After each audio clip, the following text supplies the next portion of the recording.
So guys, एक ऐसी vacancy जिसमें आप सब लोगों को बहुत इंतजार होता है। लोको पायलट की वैकेंसी तो मैं आपको बताऊंगा। Recruitment of assistant loco pilot, ये रेलवे की वेबसाइट से डायरेक्टली मैंने लिया है। और इसमें आपको इम्पोर्टेंट चीजें मैं बता दूं। जो एप्लीकेशन फॉर्म है, ओपनिंग डेट होगा 20/1/2024, मतलब यानी कि कल से। क्लोजिंग डेट की बात करें तो ये है 19/2/2024, मतलब कि अभी आपके पास टोटल 1 महीने हैं, ठीक है। डेट ऑफ मॉडिफिकेशन भी आप कर सकते हो 20/2/2024 से लेके 29/2/2024, मतलब काफी टाइम है अभी, ठीक है। असिस्टेंट लोको पायलट की वैकेंसी है, पे लेवल 7th सीपीसी है। इनिशियल पे जो होगा 19,900 होगा, मेडिकल स्टैंडर्ड A1 होगा। एज एज ऑन 1/7/2024 को 18 से 30 साल के बीच में होना चाहिए। टोटल वैकेंसी की बात करें तो 5,694 वैकेंसीज है, जो कि अपने में बहुत बड़ी वैकेंसीज है। 5,696 लोको पायलट की वैकेंसी कभी आती नहीं है जल्दी, लेकिन अब आ गई है, तो आप लोग इसका फॉर्म जरूर डालिएगा। अब डिटेल में थोड़ा सा बात कर लेते हैं कि कैसे एग्जाम होगा, कौन कौन से लोग फॉर्म डालेंगे और पोस्टिंग कैसे होगी, सारी चीजों पे बात करेंगे। तो पहले तो देखो, अगर हम बात कर लें कि एज लिमिट की बात कर लें, तो SC/ST कैटेगरी के लिए 5 इयर्स दिया गया है, OBC के लिए 3 इयर्स है, एक्स सर्विसमैन के लिए 3 year after deduction of length of service from age है, और अदर के लिए 6 ईयर और 8 ईयर दिया गया है। तो नॉर्मल जैसे होता है, जो रिलैक्सेशन दिया जाता है उसी अकॉर्डिंग रिलैक्सेशन है, ठीक है। अब आ जाते हैं कि ये देखो, upper limit of date of birth not before. जो डेट ऑफ बर्थ है इससे पहले का नहीं होना चाहिए। 2/7/1994 जनरल के लिए है, 2/7/1991 NCL OBC के लिए है, नॉन क्रीमिलियर के लिए, ठीक है। और SC/ST के लिए 2/7/1989 के लिए जो है वो होना चाहिए। लोअर लिमिट की बात करें तो कैंडिडेट 1/7/2006 के बाद का नहीं होना चाहिए, कि मतलब 2006 के बाद का अगर आपका बर्थ डे है, डेट ऑफ बर्थ है, तो नहीं आप भर सकते हो फॉर्म, ठीक है। फॉर्म की फीस की बात करें तो ये दिया गया है, आउट ऑफ फी 500 दिया गया है। और जो है फॉर ऑल कैंडिडेट SC/ST को छोड़ करके जनरल एंड OBC के लिए 500 है। SC/ST के लिए बात करें तो जो फीस है वो 250 है, ठीक है। और इसमें different different kind of stages होंगे, जो एग्जाम के पैटर्न को डिसाइड करेंगे, ठीक है। तो वो भी मैं आप लोगों को बताऊंगा कि कैसे कितने स्टेप में आप यहाँ पे सेलेक्ट हो जाओगे, कौन कौन सा पैटर्न होगा, और कैसे आप इसका एग्जाम दोगे। तो देखो, 5 स्टेज में एग्जाम होने वाला, ठीक है। फर्स्ट स्टेज CBT 1 होगा, सेकंड स्टेज CBT 2 होगा, computer based aptitude test CBAT होगा, डॉक्यूमेंट वेरिफिकेशन होगा, और मेडिकल एग्जामिनेशन होता है। देखो, पांचों स्टेज काफी इंपॉर्टेंट है, ऐसा नहीं कि कोई स्टेज की वैल्यू कम होती है। बहुत सारे लोग हैं 1 2 3 चारों क्लियर कर लेते हैं, मेडिकल एग्जामिनेशन में हो जाते हैं। और इसमें ये जो कंप्यूटर बेस्ड एप्टीट्यूड टेस्ट होता है, इसमें उसमें साइकोलॉजिकल टेस्ट भी होता है। जो आपकी आंखें अगर सही नहीं है, विजन में प्रॉब्लम है, तो आई थिंक आपको चेक कराना चाहिए, फिर ये फॉर्म प्रोसीड करना चाहिए, ठीक है। CBT 1 की बात करें तो जो एग्जाम होगा CBT 1 में, और ड्यूरेशन होगा 60 मिनट का, और नंबर ऑफ क्वेश्चन 75 मार्क्स होंगे। 1 मार्क्स पर क्वेश्चन होगा, और 1/3 होगा, मतलब माइनस मार्किंग रॉन्ग आंसर पे।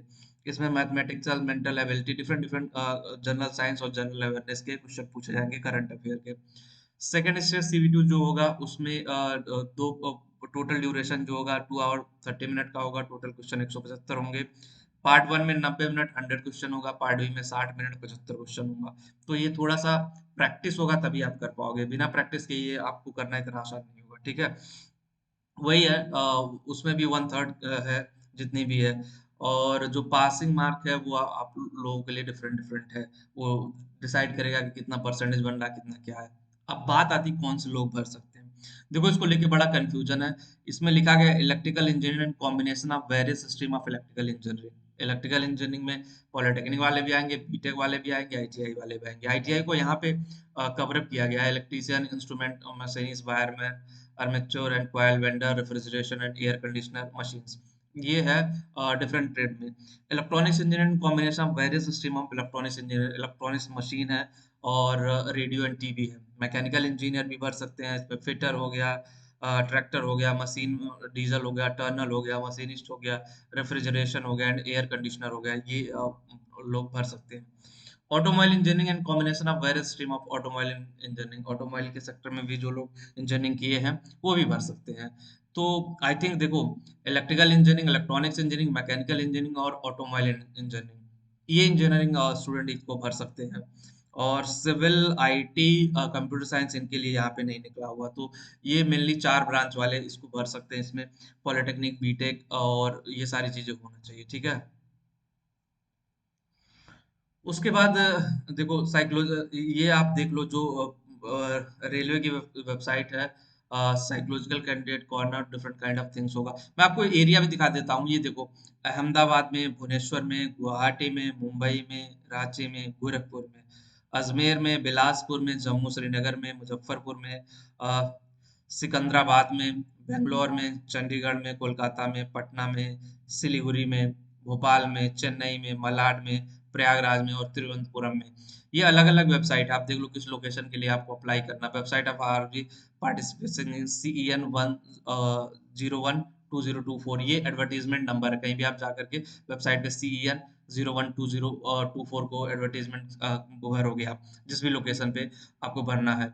और ये ऑनलाइन फॉर्म है, ऑनलाइन ही आपको भरना है, ऑनलाइन पेमेंट मोड है, ऑनलाइन आपके अगर कोई दिक्कत होती है तो उसका आप उसमें चीजें भी सही करोगे ऑनलाइन, ठीक है। तो एक इम्पॉर्टेंट चीज है आपके लिए। और मेरे हिसाब से देखो, असिस्टेंट लोको पायलट की जो सैलरी है, 7th पे कमीशन 19,900, डिफरेंट काइंड ऑफ सुविधाएं और भी है। ITI फ्रॉम रिकॉग्नाइज्ड यूनिवर्सिटी से होना चाहिए। और उसके बाद ये आप मल्टीकुलर होना चाहिए, combination of various engineering stream discipline from recognized university of IIT होगा, degree in engineering discipline as well diploma in engineering.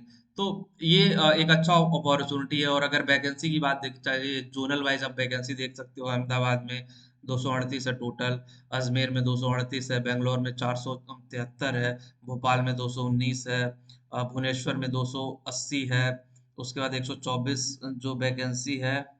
अच्छा, बिलासपुर में सबसे ज्यादा, सीआर बिलासपुर में 124 और 1192, दो टाइप की वैकेंसी, मतलब 1200 करीब में वैकेंसी जो है वो बिलासपुर में है। फिर चंडीगढ़ में 66 है, चेन्नई में 148 है, गोरखपुर में 43 है, गुवाहाटी में 62 है, जम्मू एंड श्रीनगर में भी 39 है, कोलकाता में 254 है, कोलकाता में हाँ 254 और 91 और लगभग 300 प्लस है।